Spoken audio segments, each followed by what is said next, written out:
Sinamahan ni Miyaka Yuki, isang senior sa high school, ang kanyang kaklase at kaibigan na si Julie sa National Library.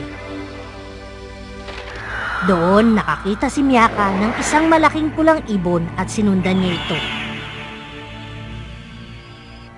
Napapunta siya sa isang silid kung saan nakita niya ang isang libro tungkol sa sinaunang Tsina, ang aklat ng 4 na tagapangalaga ng langit at lupa. Sa tulong ni Julie, sinimulan nila itong basahin. Di nagtagal, natagpuan nila ang kanilang mga sarili sa isang kakaibang mundo. Walang nakakaalam kung sila'y dinala doon ng mahiwagang kapangyarihan ng aklat.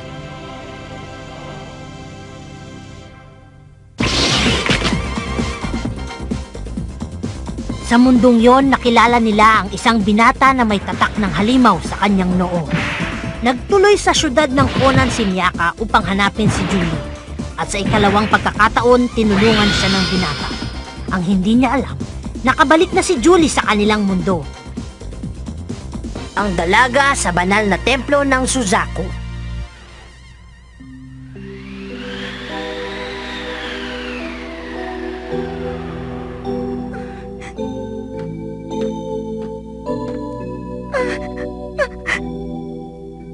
Sabi ko na nga ba eh, anong ginagawa mo dito? Delikadong lugar na to sa katulad mo. Natakot ako. Huwag kang mag-alala. Pinalis ko na sila. Ligtas ka na ngayon. Siya nga pala, hinahanap mo raw ako? Oo. Itatanong ko lang sana kung alam mo kung nasan si Julie. Julie? Oo, yung babaeng kasama ko nung nagkita tayo. Sinundan ka niya, hindi mo ba alam yun? Ah! Ewan ko. Patay! Paalam. Sandali! Ay! Seryoso ako! Hindi ako nakikipaglokohan sa'yo! Hindi kita pakakawalan hanggat hindi mo sinasabi sa akin kung nasan si Julie! Suko na ako! Sasabihin mo na sa akin? Sige na, sabihin mo na. Saan mo ba talaga dinala ang kaibigan ko? Hindi ko alam sabi. Teka! Bumalik ka rito! Hindi pa ako tapos sa'yo!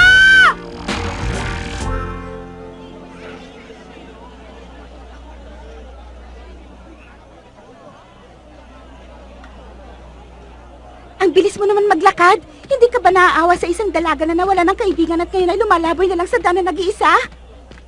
Bihil ka ba? Hindi mo ba narinig ang sinabi ko sa'yo? Pansinin mo naman ako! Hindi mo ba pwedeng sabihin na, sige, miss ako na lang bahala. Nakikiusap naman ako sa'yo ng maayos pero tinatalikuran mo pa rin ako. Para kang hindi lalaki! Sumusobra ka na talaga.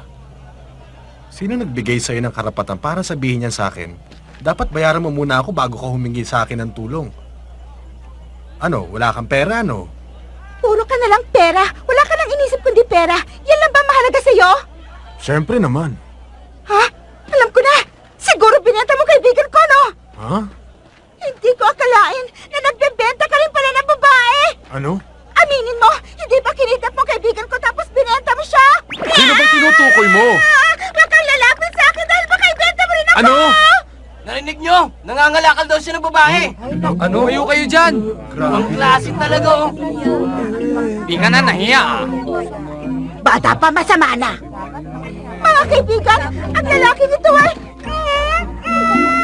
Hindi ho totoong sinasabi ng babaeng ito. Nagbibiro lang ho siya. Ano, siguro naman tutulungan mo na ako, no? Pwede tumahimik ka muna sandali. Sige ka, pag hindi mo pa tinulungan ipagkakalat kulit na nagbebenta ka ng mga babae. Tinatakot mo ba ako? Eh wala nga akong alam tungkol sa sinasabi mo eh. Alam ko naman yun eh. Ano? Aray! Ano ka ba? Ang sakit doon ah! Buti nga. Ang sama! Sinabi ko naman sa'yo na wala akong kilala dito sa lugar nyo.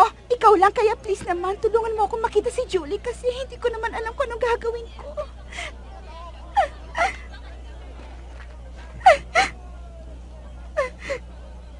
Tana.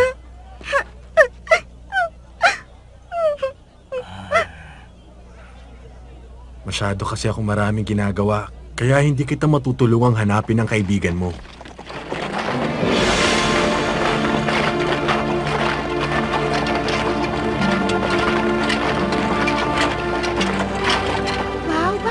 parada? Nakatakdang bumisita ang emperador. Emperador? Oo, nakasakay siya dyan sa magarbong karwahe na yan na binubuhat ng mga sundalo. Wow, ang ganda! Sana akin na lang yung korona niya, no? Kahit isang diamante lang sa korona niya mapunta sa akin, masaya na ako nun. Ibig mong sabihin mayaman palang emperador? Hindi ba halata? Mabait ba siya? Wala akong naririnig na masama tungkol sa kanya.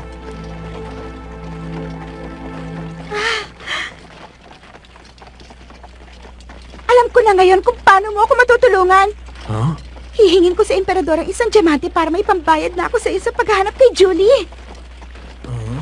Huwag kang aalis dyan, ha? Huh? Excuse me, Mr. Emperador. Ikaw ang emperador, hindi ba? Ikaw ang binubuhat nila, eh. Sino ka? Naku, wag na. Hindi naman ako importanteng tao, eh. Kaya lang meron akong gustong hingin sa'yo. Oy, sira ka ba? Gusto ko kasing humingi ng isang diamante mula sa korona nyo. Sira nga! Mayaman ka naman, hindi ba? At saka ang sabi nila, pinagpapala daw ang mga tao. Oo! Ingat! Aray, ang sakit. Babae! Sinong nagbigay sa'yo ng pahintulot na kausapin ng emperador? Tumayo ka nga dyan at harapin ang espada ko! Ha?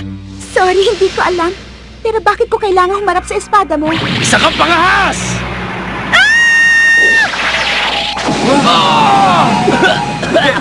Ano yun? Masyado mausok! Wala akong makita!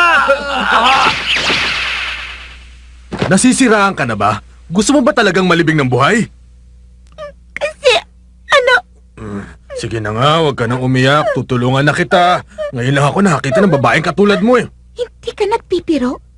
Oo. Ako si Sukishuku, pero mas kilala ako sa pangalan Tamahomi. Tamahomi? Ako si Miyaka Yaki. Paano ba kita magpapasalamatan? Huwag kang mag-alala, alam ko kung paano.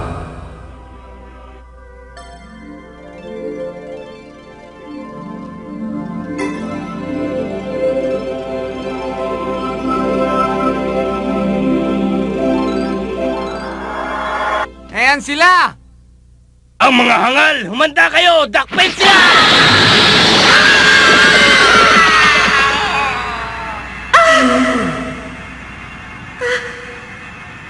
Miyaka! Ialis nyo dito ang emperador! Madali! Sandali! Ano bang kaguluhan nito? Yung babae kanina, nababalutan na ngayon ng pulang liwanag! Pulang liwanag? Aba, tingnan nyo! Yung babae unti-unting nawawala! Anong nangyayari?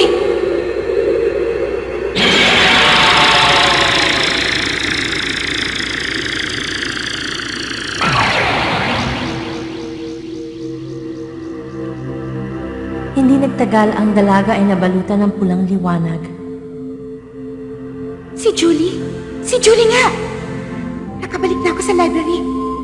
Nauna na pala dito sa akin si Julie. Julie! Nandito ako! Tingnan mo ako! Julie!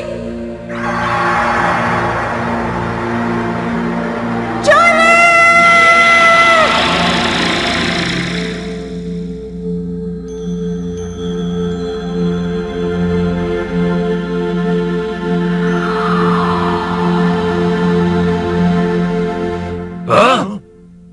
Gwardya! Oh! Dakpin niyo ang babaeng yan. Pati na rin ang kanyang kasama. Miyaka, ikaw ang...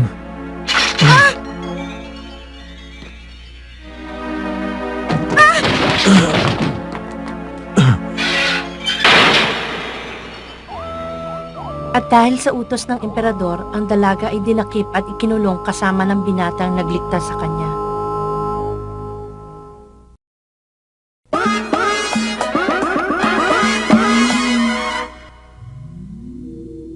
Julie! Mabuti naman at nakabalik ka na! Sabay tayong kukuha na exam sa UP, hindi ba? Ha? Kaya lang, hindi pwede. Mama! Kasi hindi ka naaabot niya. Ma, sandali! Huwag kang umalis!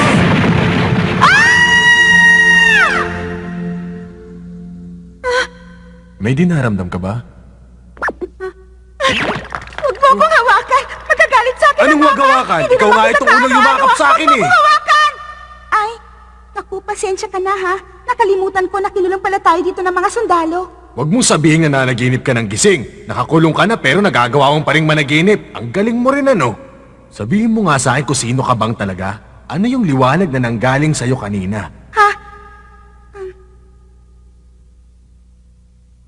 Sige, kung ayaw mong sabihin, hindi kita pipilitin. Si Julie. Huh? Nakabalik na siya sa aming mundo. Si Julie, yung kaibigan mo? Samantalang ako nandito pa rin hanggang ngayon. Huwag kang mag-alala. Iisip ako ng paraan kung paano tayo makakalabas dito. Totoo? Basta bibigyan mo ako ng gantimpala gaya kanina. Ay, nako.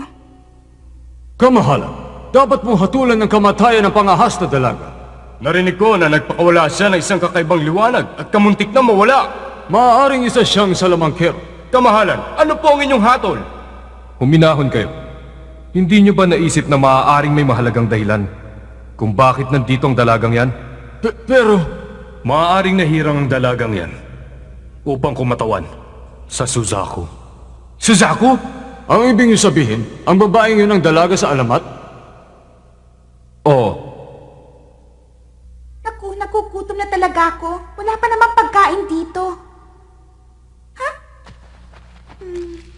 Wow, may bubble gum pa pala ako sa bulsa. Ang swerte ko talaga.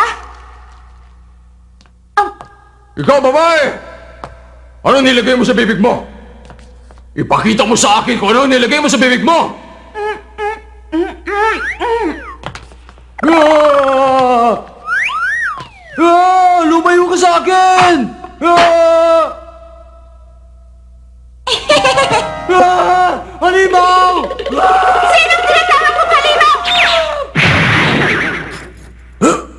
Hehe, nasa atin ang susi ngayon. Ang galing talaga ng naisip mo, Miyaka. Talaga? Salamat ha. Ah! Halimaw! Saklalo!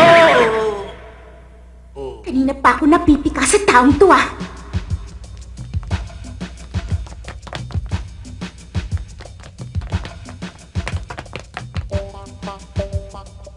Hehe, sigurado ka bang akin na lang itong mahiwagang bagay na ito na binigay mo? Hindi mo na makukuha ito sa akin, baka akala mo. Ano ka ba? Bubble gum lang yan ano? Huwag kang swapang. Marami akong mabibili sa tindahan yan. May dumarating. Magtago tayo. Ano ka ba? Anong ginagawa mo? Naku, nagkamali yata ako ng taong sasamahan. Miyaka, Ano yon? tingnan mo to. Di ba yan yung ibon na nasa libro? Siya si Suzaku. Suzaku? Isa sa apat na nilikha na nangangalaga ng apat na pangunahing dulo ng kumpas. Ang nilikhang tagapangalaga sa silangan ay si Seryu. Sa hilaga naman ay si Genbu. Sa kanluran ay si Byaku. At ang tagapangalaga sa timog ay si Suzaku. Si Suzaku ay ibong phoenix at tumatayong tagapangalaga ng imperyo ng Conan. Ang tatlo pang natitira ay nangangalaga din ng iba't ibang imperyo sa kanilang takdang direksyon. Pero ang pinakamahalaga ay yung makalabas muna tayo dito. Di ba, Miyaka? Ha? Miyaka? Nasaan ka na, Miyaka? Miyaka!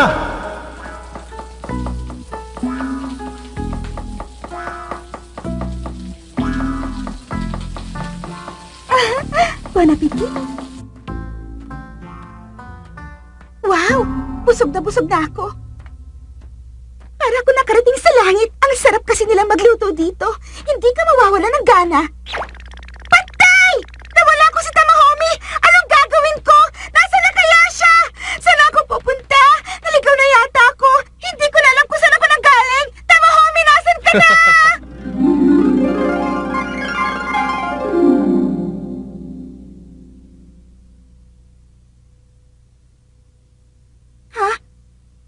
Naligaw ka na dahil ikot ka ng ikot. Nandun ang tarangkahan ng palasyo. Makakalabas ka na pag nalampasan mo ito. Ha? Salamat ha? Ikaw yung babaeng hinuli nila kanina, hindi ba? Tama ako, hindi ba? Sabi nila naging magaspang daw ang kilos mo sa harap ng emperador. Hindi ko alam ang sinasabi mo. Sa totoo lang, nakikiraan lang ako sa bakuran mo. Sige ha, aalis na ako. Huwag kang mag-alala, kakampi mo ako. Hindi kita ipapahamak sa mga sundalo. Magtiwala ka sa akin. Sigurado ka? Nakakainis naman. Nasaan na ba yung babaeng yun? Patay! Huminto ka! May espiya! Hindi nyo, abulin yan! Gusto mo siyang makitang muli? Oo, kasi kasalanan ko kung bakit siya nakulong eh. Hindi naman ako makakabalik sa mundo ko kung hindi ko siya mapapatakas. Konsyensya ko pa yun. Sa mundo mo? Ang ibig mong sabihin, hindi ka nakatira sa mundong ito, kundi sa iba pang mundo. Oo, sabi ko na nga ba hindi siya maniniwala sa akin eh. Baka lalo pa niya akong pagdudahan ngayon. Anong gagawin ko? Eh di magaling. Ha? Tama! Magaling! Kung nakatira ka sa ibang mundo, maganda ang ibig sabihin nun. Mabuti yon. Ha? Huwag kang mag-alala. Ako nga pala si Hotohori. Pero ibang tawag nila sa akin. Ako naman si Miyaka Yuki. Tawagin mo na lang ako Miyaka. Natutuwa ako na isang katulad mo ang dumating. May nasabi ba akong masama? Wala naman. Iniisip ko lang kasi na ngayon lang ako nakakita ng isang nilalang na kasing ganda mo. Lagi nilang sinasabi yan. Bilisan mo ang lakad! Bilis! Ha? Bilis! Sige na! Umamin ka na! Nasaan na yung babae? Saan mo siya tinago? Malay ko. Aba, talagang matigas ka, ha? Totoo naman ang sinabi ko eh. Talagang hindi ko alam. Siguro nakatakas siya nung hinahabol niyo ako. Ganon! Miyaka! Pakiusap! Huwag niyo siyang sasaktan! Tumakas ka na, Miyaka! Ang tigas naman ng ulo mo eh. Sinabi na umalis ka na rito eh. Hindi pwede! Hindi kita pwedeng iwan na lang basta! Ah! Miyaka! Tama, homie!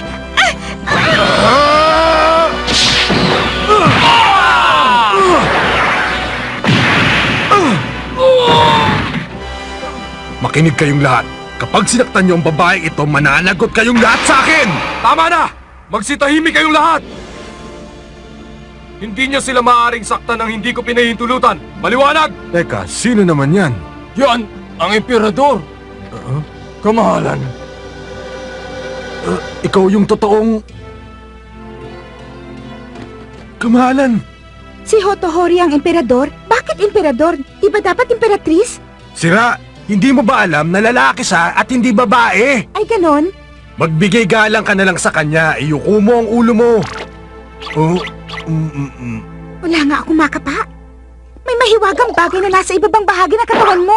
Pwede ba huwag ka nang magsalita? Patawarin mo ako, Miyaka. Hindi ko sinasadyang dayain ka.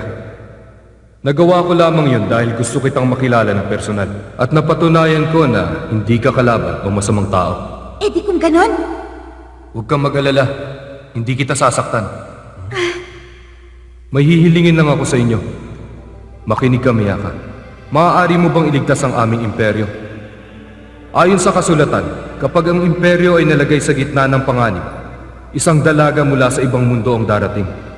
Magliligtas sa buong imperyo sa pamamagitan ng kapangyarihan ng Suzaku. Pasensya na kayo pero ibang tao yata ang tinutukoy nyo. Kasi estudyante lang ako at aksidente lang ang nangyari kaya ako napunta dito.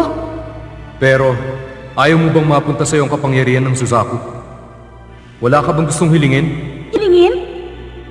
Ito ay alamat ng isang dalaga na pinagkalooban ng iba't ibang uri ng kapangyarihan. Natupad ang lahat ng kanyang kahilingan nang makuha niya ang 7 tagapagtanggol ng Suzaku. Ang alamat ay isang orasyon. Ang sino mang makatapos sa pagbabasa nito ay mabibiyayaan katulad ng babae sa alamat. Eh di magiging bida na ako at matutupad ng lahat ng kahilingan ko. Pwede na akong maging kasing sexy ng mga supermodel o kaya maging popular sa mga boys. O kaya maging malakas para matalo ang mga bastos sa lalaki. O kaya kumain ng paborito kong pagkain araw-araw. At isa pa, makakapasa na ako ng kahit sa eskwela gusto ko! Kahit anong hilingin mo matutupad, mapapasaya ang buong mundo kung gugustuhin mo, Miyaka. Gagawin ko! Gagawin ko! Gagawin ko! Ako na gawin niyo sa sako! Ito na ang pagkakataong pinaghihintay ko! Kung ganon, narinig niyong lahat. Ang dalagang ito ang magkakamit na kapangyarihan ni Suzaku, ang magliligtas sa imperyo, ang dalaga sa banal na templo!